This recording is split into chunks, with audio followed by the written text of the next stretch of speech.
कैसे हैं आप सब? मैं सुमन और आज हम करते हैं इनकम टैक्स।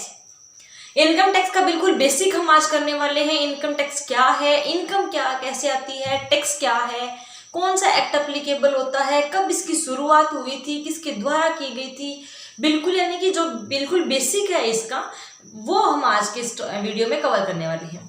तो इनकम टैक्स क्या है? इनकम टैक्स है वो दो वर्ड से मिलकर बना है, इनकम प्लस टैक्स, यानी कि एक इनकम हो गया एंड टैक्स हो गया। जो इनकम हम अर्न करते हैं, जो हमारी इनकम होती है, इनकम है वो किसी भी तरीके से हो सकती है कि इनकम हम कैसे अर्न कर सकते हैं, किसी प्रोडक्ट के थ्रू, कोई भी प्रोडक्ट है, ठीक है, तो वो भी क्या है कि इनकम का पार्ट है। या फिर हमारी जैसे जो नॉर्मली हम एक मॉनेटरी टर्म में जो फंड एक्वायर करते हैं उसको हम इनकम कहते हैं, वो हो गया। या कोई सर्विसेज, ये इन तीनों के ऊपर क्या है, ये तीनों एक हमारा अर्न करते हैं, उसके ऊपर क्या लगता है, टैक्स लगता है। टैक्स क्या है? टैक्स एक वो है यानी कि गवर्नमेंट के द्वारा चार्ज की गई फी है, यानी कि एक कंपलसरी फी है। अगर ये बोलें तो गलत नहीं होगा कि कंपलसरी फी है कि अगर एक बार आपके ऊपर टैक्स का बर्डन आ गया तो आपको उसको हर हाल में पे करना होगा। आप मतलब उसको अवॉइड नहीं कर सकते कि अगर टैक्स आ गया, आपकी इनकम है उसकी अलग अलग कैटेगरी डिवाइड की गई है, कैटेगराइज किया गया है कि कितने के ऊपर एक इंडिविजुअल है, सीनियर सिटीजन है, उसको कितना लगता है, वो हम नेक्स्ट में करेंगे। तो वो उसका अलग अलग रेट दे रखे हैं, परसेंटेज दे रखे हैं। लेकिन ये क्या है कि गवर्नमेंट के द्वारा, किसके द्वारा चार्ज की जाती है? बाय द गवर्नमेंट, यानी कि ये गवर्नमेंट की तो इनकम है, लेकिन आपका ये एक्सपेंडिचर किसके ऊपर फीस लगती है? जो आपने इनकम अर्न करी है उस इनकम के ऊपर गवर्नमेंट है वो फीस लेती है, ठीक है। यानी कि वेलफेयर के लिए कि जो इसमें बेसिकली इसके ना कई सारे हैं पर्पज स्टार्ट करने के, कि एक तो जो सबसे बड़ा जो हमारा पर्पज है ना, जो इनइक्वालिटी है, इम्बैलेंस है ना, उसको खत्म करने के लिए, यानी कि जो पुअर और जो रिच है उसका बीच का जो गैप है ना, इस गैप को खत्म करने के लिए, यानी कि जो रिच पर्सन है उसकी फीस के ऊपर, उसकी जो इनकम होती है उसके ऊपर फीस के फॉर्म में जो कुछ चार्ज किया जाए, जो गवर्नमेंट लेके किसको दे दे? पुअर को दे दे। तो इनका जो गैप है ना, कि जो पुअर लोग हैं वो मतलब उनकी जो बेसिक रिक्वायरमेंट है वो नहीं पूरी होती है, और रिच है उनके पास पैसा बहुत होता है। तो ये गैप को कवर करने के लिए वेलफेयर स्कीम के लिए ये स्टार्ट किया गया था। बेसिक इसका पर्पज ये है। बट ये जो स्टार्टअप है इसका, ये ब्रिटिश के टाइम का है, वो भी हम करेंगे। यानी कि जो इनकम टैक्स क्या है कि जो भी हमारे इनकम, चाहे वो प्रोडक्ट का हो या जो हमारे मॉनेटरी टर्म में जो इनकम करते हैं या सर्विसेज के ऊपर भी चार्ज किया जाता है टैक्स, जो कि गवर्नमेंट के द्वारा चार्ज की जाएगी, फी होगी जो हमारी इनकम के ऊपर लगती है, ठीक है। बेसिक हमें ये ध्यान में रखना है। और जो टैक्स का है, जो इनकम टैक्स है, ये तो हमारा इनकम टैक्स हो गया। जो अप्लीकेबल होता है, हम कहते हैं कि वो इनकम टैक्स एक्ट है, ठीक है। ये एक्ट के थ्रू होता है कि ये इनकम टैक्स अप्लीकेबल होता है, एक्ट बन गया। एक्ट यानी किसकी चीज की बात आ गई है? लॉ की बात आ गई है, कानून हो गया। तो अभी हम बात करेंगे कि एक्ट बना कैसे, ठीक है। और ये लॉ मतलब इसको कानून भी हमें इसमें देखना पड़ेगा। तो सबसे पहला क्या है कि हमारे इंडिया के अंदर, हम बात इंडिया की करें तो इंडिया में जो लॉ बनाने का या संविधान बनाने का, यूं कह सकते हैं हम, कानून बनाने का जो पावर है वो किसके पास है? जो भी हमारे वो किसके पास है? संविधान के पास है, कॉन्स्टिट्यूशन के पास है। लेकिन कॉन्स्टिट्यूशन क्या है? आर्टिफिशियल पर्सन है, कोई स्पेसिफिक किसी पर्सन तो है नहीं, यानी कि उसके तो वो खुद से नहीं बना सकते। तो उसने क्या किया, जो कॉन्स्टिट्यूशन है, संविधान है, उसने अपनी जो अथॉरिटी है, जो अपनी पावर है, उसको डेलीगेट किया। किसको डेलीगेट किया? 3 जन को डेलीगेट किया। पहला है सेंट्रल गवर्नमेंट, दूसरा है स्टेट गवर्नमेंट, एंड तीसरा हो गया कंकरेंट, यानी कि सेंट्रल प्लस स्टेट दोनों के पास पावर होती है। कुछ एक मुद्दे हैं वो सेंट्रल के पास दिए गए कि इससे इन मुद्दों के ऊपर अगर बात करें कि जो इसमें से 100 मुद्दे ऐसे दिए जिसके ऊपर क्या करेगी सेंट्रल गवर्नमेंट है, वो लॉ बनाएगी, वो कानून बनाएगी उन 100 मुद्दों के ऊपर, ठीक है। ऐसे ही कुछ एक मुद्दे हैं वो दिए गए, आई थिंक 52 है या 59 है, इतने मुद्दे हैं वो स्टेट के पास दिए गए, और कुछ एक क्या दिए गए, यानी कि दोनों का मिक्सअप है, लेकिन अपर हैंड है वो सेंट्रल का ही रहता है दोनों में, यानी कि जो सेंट्रल गवर्नमेंट है उसी के अपर हैंड रहता है, दोनों का होता है इसमें। तो जो 100 मुद्दे दिए गए थे सेंट्रल गवर्नमेंट को कॉन्स्टिट्यूशन के द्वारा, ठीक है, यानी कि जो लॉ है वो कौन बनाएगा? हमारा संविधान बनाएगा, कॉन्स्टिट्यूशन कह लें या संविधान बनाएगा, ठीक है। तो संविधान क्या है, आर्टिफिशियल पर्सन है, तो इसने अपनी पावर को क्या कर दिया, डेलीगेट कर दिया। ठीक है, किसको डेलीगेट कर दिया, इन 3 जन को, यानी कि सेंट्रल को, स्टेट को एंड कंकर, यानी कि सेंट्रल प्लस स्टेट दोनों के पास। तो इनमें क्या किया कि संविधान ने कि इसमें जो 100 मुद्दे हैं जिसके ऊपर सेंट्रल गवर्नमेंट है वो कानून बनाएगी।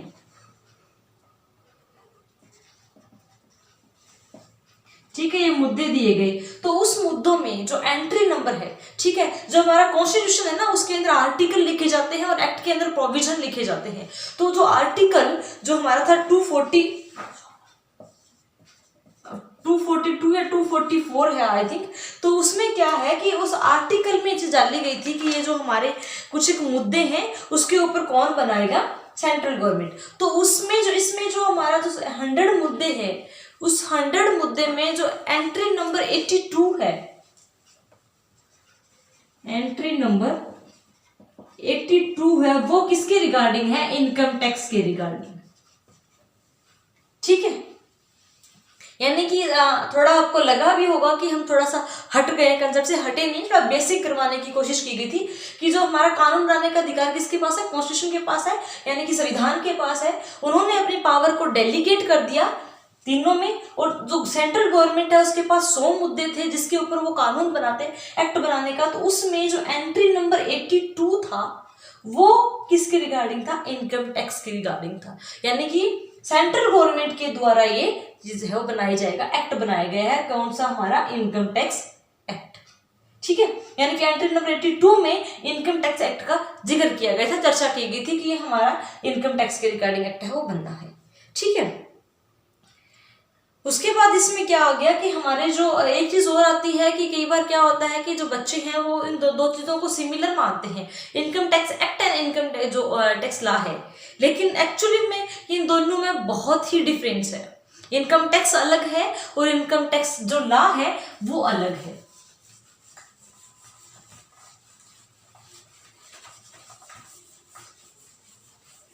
कई बार हम देख लेते हैं कि इनकम टैक्स करवा दो, इनकम टैक्स लॉ करवा दो, तो दोनों चीजें हैं वो कभी भी सेम ना लें, दोनों चीजों में डिफरेंस है, इनकम टैक्स और इनकम टैक्स लॉ।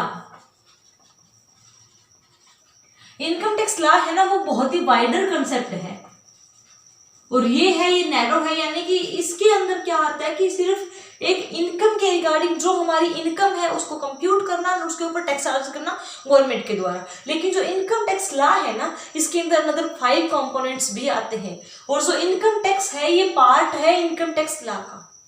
ठीक है, यानी कि किसका पार्ट है, ये इनकम टैक्स लॉ का एक पार्ट मात्र है, इनकम टैक्स एक पार्ट है इनकम टैक्स लॉ का।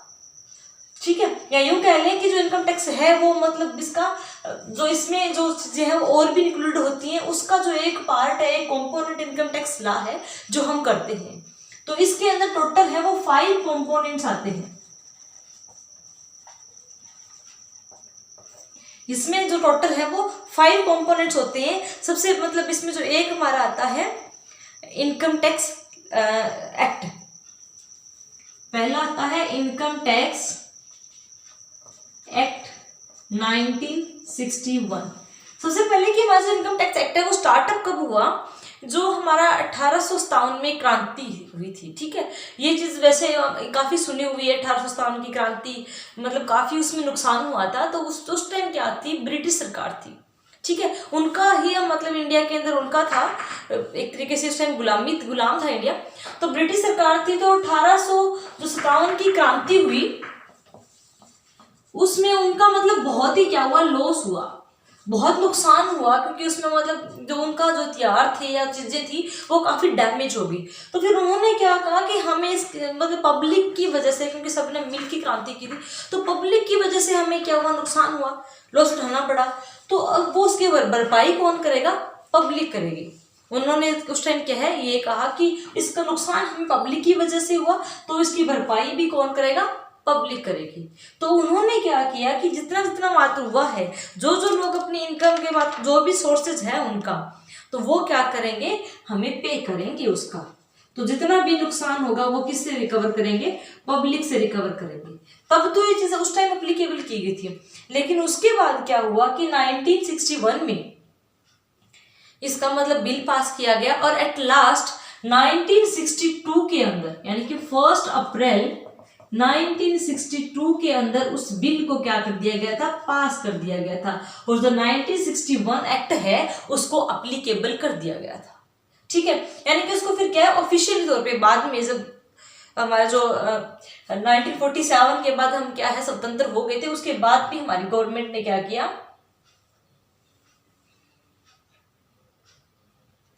1961 एक्ट है वो पास कर दिया गया था। एंड 1962 में क्या है, इसको अप्लीकेबल कर दिया गया था, अप्लाई कर दिया गया था फुली। ठीक है, तो उसके बाद क्या है, जो अब हमारा जो इसमें जो फाइनेंस एक्ट 2019 चल रहा है, तो ये तो हमारा हो गया इसका एक कंपोनेंट, क्या, इनकम टैक्स एक्ट। बिल्कुल बेसिक करवाने की कोशिश की है कि आपको थोड़ा सा पूरा थोड़ा इसका बेस पता हो, कहाँ कहाँ चीजें कंसेप्ट आए हैं, देन उसको हम क्या चैप्टर वाइज भी करेंगे। तो पहला इसका कंपोनेंट क्या हो गया, इनकम टैक्स, यानी कि इनकम टैक्स लॉ और जो टैक्स है वो अलग अलग है। इनकम टैक्स बहुत ब्रॉडर है, इसका एक पार्ट है इनकम टैक्स 1961। और इसका जो दूसरा पॉइंट है, दूसरा कंपोनेंट है, वो क्या है, एनुअल फाइनेंस एक्ट।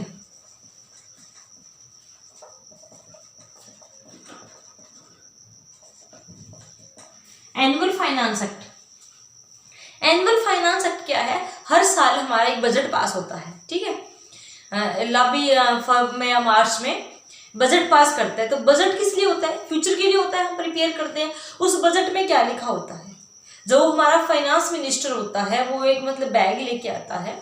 ठीक है, पार्लियामेंट बनाता है, बेसिकली पार्लियामेंट के पास ही पावर है सारी, वहीं पे चीजें पास होती है और एक्ट बनाए जाते हैं।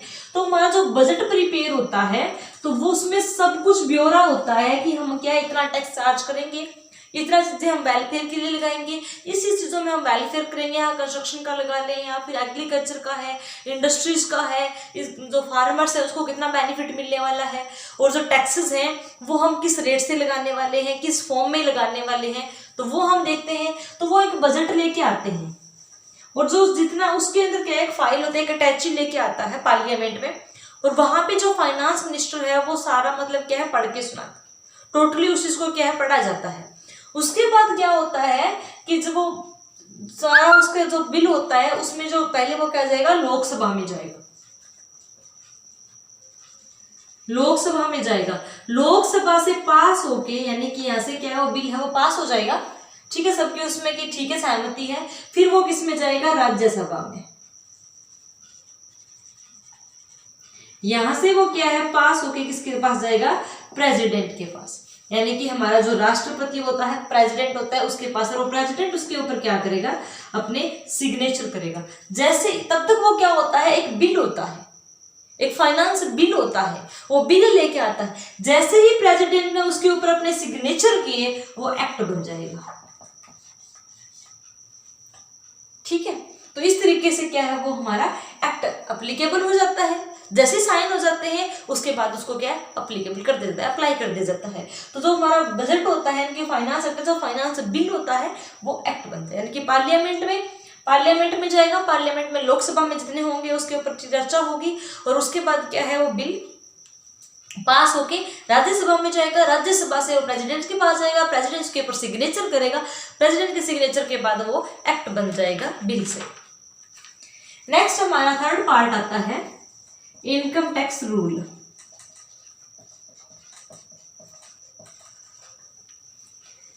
इनकम टैक्स रूल के अंदर क्या होता है कि इनकम टैक्स, अब ठीक है हमने बना दिया बिल, एक्ट था, बिल साइन कर दिए, बिल बन गया। अब उसको प्रॉपर कंटिन्यू चलाने के लिए जो जो चीज़ें इस कंसेप्ट में हमने जो जो बातें कही थी उसको कंटिन्यूटी रखने के लिए, उसको अच्छे से वर्क करवाने के लिए उसको सेटअप करना पड़ेगा, उसको मैनेज रखना पड़ेगा। तो उसको मैनेज रखने के लिए कुछ एक रूल बनाने पड़ते हैं कि वो रूल फॉलो होके भी इसके ये रूल्स होंगे जिसकी वजह से हमारा जो भी टारगेट हमने लिया है, जो भी हमारा कंसेप्ट है वो पूरा होगा। ठीक है, जो भी हमने बजट प्रिपेयर किया है, तो जो रूल बनाया यानी कि वर्क को, तो इसको रूल बनाने के लिए इसका जो काम कौन करता है, सीबीडीटी। सीबीडीटी के पास क्या है, इसकी पावर होती है, यानी कि वो उस चीज को क्या करते हैं, सारे वर्क को देखते हैं, जितना जो जो हमने जो इसमें डिसाइड किया था उसको कंटिन्यू रखते हैं।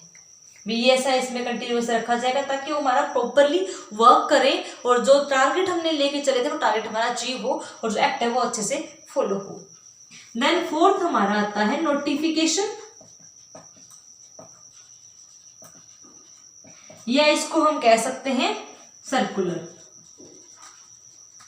यानी कि फिर क्या होता है कि ठीक है रूल बना दिए, लेकिन कुछ चीजें ऐसी होती हैं कि जिसके अंदर हमें ना कंसेप्ट क्लियर नहीं होते, कुछ चीजें कोई हमारे डाउट्स भी होते हैं किसी की रिगार्डिंग कि हमारी इनकम इसके ऊपर इतना टैक्स कैसे लगाया गया, टैक्स कम कैसे लगा ज्यादा, या एम्प्लॉइज को भी गाइड करना पड़ता है कैसे कैसे कंप्यूट करेंगे, कैसे उस चीज को मैनेज रखेंगे। तो CBDT इसमें क्या है, उनको एम्प्लॉइज को भी गाइड करता है, पब्लिक के भी नोटिफिकेशन देता है भी कब इसकी डेट क्या रहेगी, कितना इसका टैक्सेस रेट है वो किस हिसाब से लगाए जाएंगे, उसके पीछे का जो रीजन है।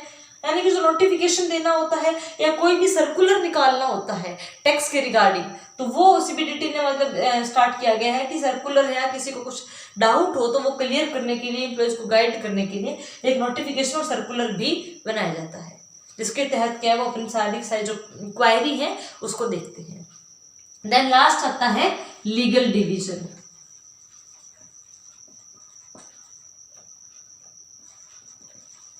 लीगल डिवीजन में क्या आता है, यानी कि जो कुछ एक मामले हैं वो कोर्ट में भी जाते हैं, तो उसके लिए सुप्रीम कोर्ट भी और हाई कोर्ट भी बनाए गए हैं कि कुछ एक मुद्दे होते हैं, इनकम एक्स्ट्रा कंप्यूट कर ली गई है, कम कंप्यूट कर ली गई है, कोई भी तरीके का कि हम सेटिस्फाई नहीं है इस चीज़ से, तो उस चीज़ के लिए क्या है वो बातें हैं वो कोर्ट तक जाएंगी। तो उसके लिए एक लीगल डिवीजन भी है कि उसकी सुनवाई हो और जो जिसके हक में हो, जो सही हो, उसके ऊपर डिसीजन लिया जाए और उसका फैसला किया जाए।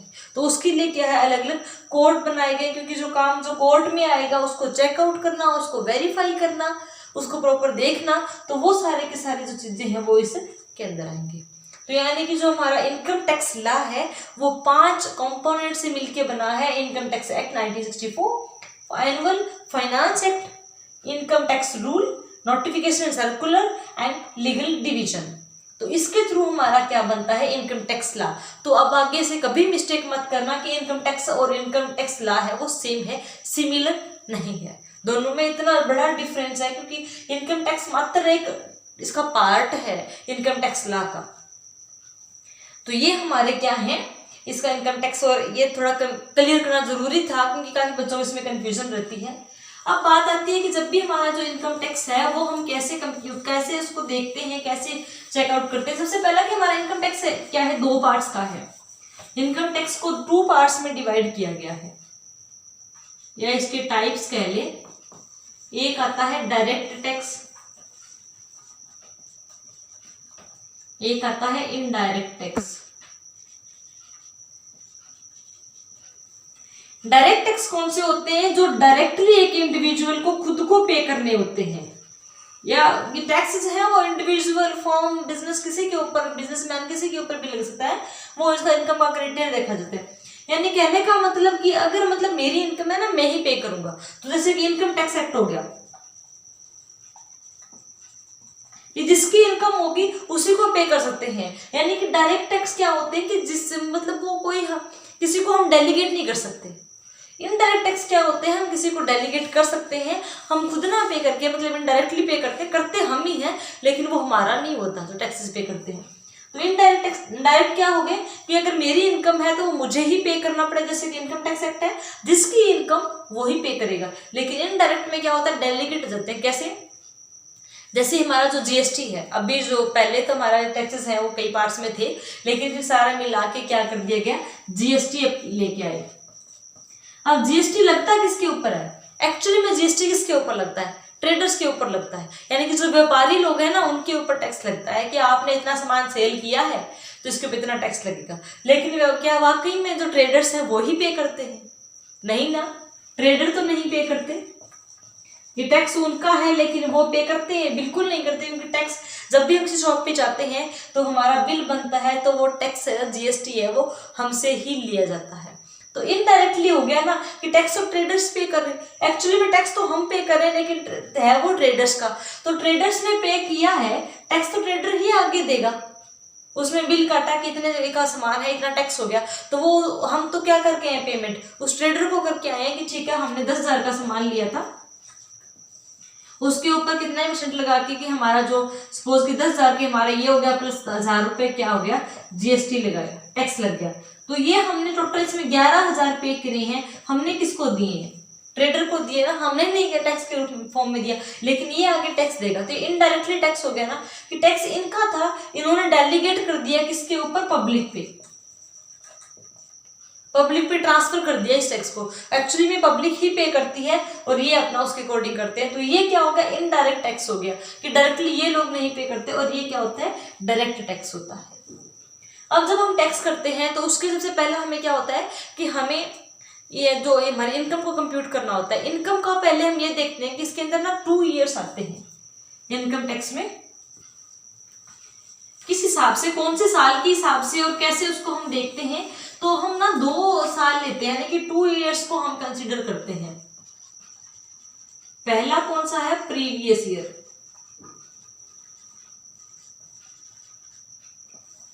प्रीवियस ईयर वो ये होता है जिसके अंदर हम इनकम को क्या करते हैं? अर्न करते हैं।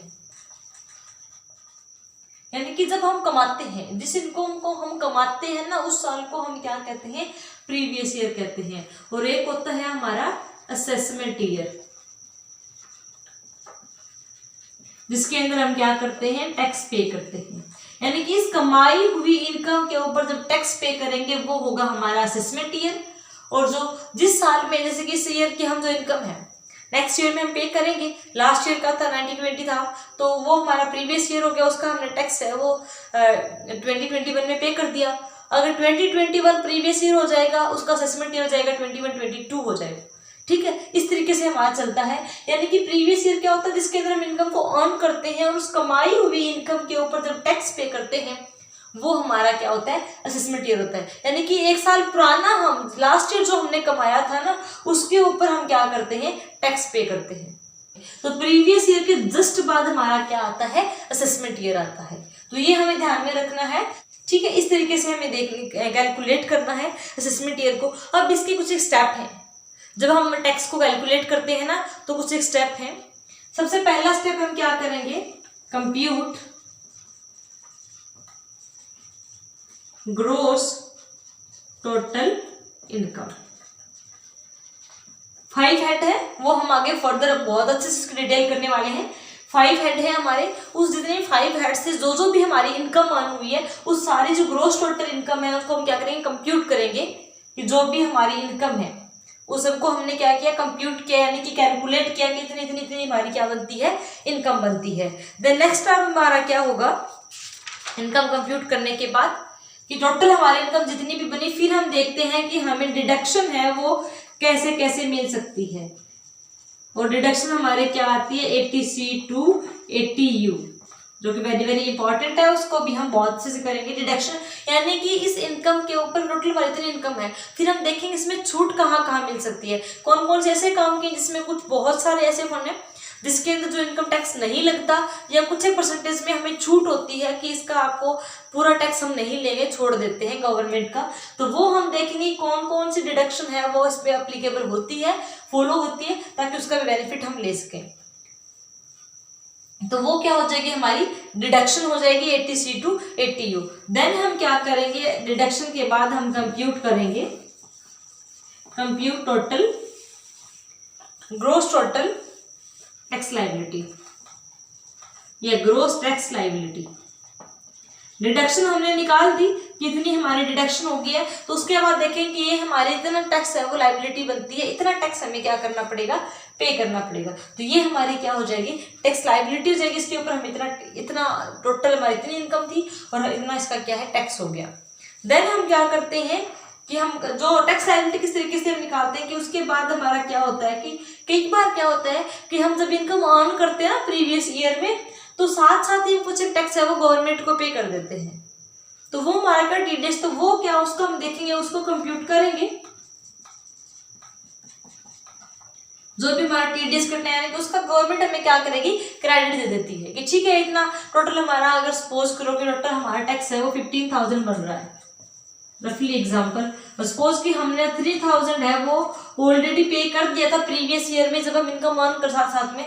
तो इस टाइम हमें गवर्नमेंट क्या करेगी कि छूट दे देगी। ठीक है भाई, टोटल तुम्हारा 15,000 टैक्स बनता है, 3,000 तुम पे कर चुके हो तो तुम अब 12,000 ही करो, मैं अब फिर से तुमसे 15,000 हम नहीं लेंगे। तो वो क्या होगा, टीडीएस कट जाता है, ठीक है, टीडीएस कट गया, दैट मीन्स कि जो हमारा एक्स्ट्रा था उसका क्रेडिट हमें मिल गया, वो हमारे एडवांस में जो हमने पे किया था वो उसकी छूट मिल जाती है। देन हमारा क्या आ जाएगा, नेट टैक्स लायबिलिटी। तो नेट जो भी हमारी टैक्स लायबिलिटी होगी कि इतना हमें क्या है, अब जैसे कि 12,000 हो गया तो 12,000 हमें क्या करना होगा, गवर्नमेंट को पे करना होगा। तो हम क्या कर देंगे, गवर्नमेंट को पेमेंट कर देंगे। अब हमने पेमेंट कर दिया, उसके बाद नेक्स्ट स्टेप हमारा क्या होता है, पेमेंट के बाद का टैक्स रिटर्न फाइल या टैक्स रिटर्न फाइल।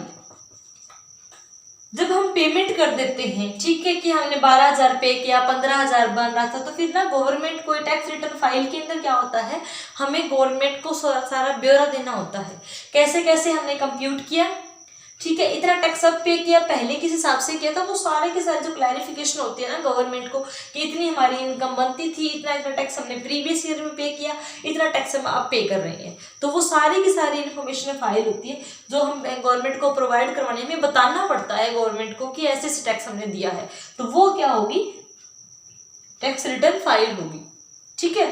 तो उसके लिए क्या है, अलग अलग डेट होती है, ड्यू डेट होती है, ऐसा कुछ भी नहीं है कि ठीक है हमने आज टैक्स पे कर दिया और हम जब मर्जी चाहें उसको पे करें, ऐसा नहीं होगा। इसकी क्या होगी, ड्यू डेट्स होती हैं, यानी कि गवर्नमेंट डेट देती है कि इस डेट टाइम तक आप अपनी टैक्स रिटर्न फाइल कर दे, हमें ब्यौरा सौंप दे इनकम टैक्स का, ठीक है, तो अदरवाइज पेनल्टी भी लग जाती है। तो इसकी जो 3 डेट होती है, किसी के लिए क्या होगी, 31 जुलाई। 31 जुलाई किसके लिए होती है, इंडिविजुअल्स के लिए, जो इंडिविजुअल पीपल्स है ना, जो अपनी इनकम के ऊपर टैक्स पे करते हैं, उनकी जो ड्यू डेट होती है फाइल्स की वो होती है 31 जुलाई। देन हमारे नेक्स्ट आती है 30 सितंबर, ये क्या होती है, कंपनीज के लिए होती है, उन्हें ब्यौरा देना होता है कंपनीज को। एंड देन आती है 30 नवंबर, ये जो इंटरनेशनल बिजनेस करते हैं ना उनके लिए होती है,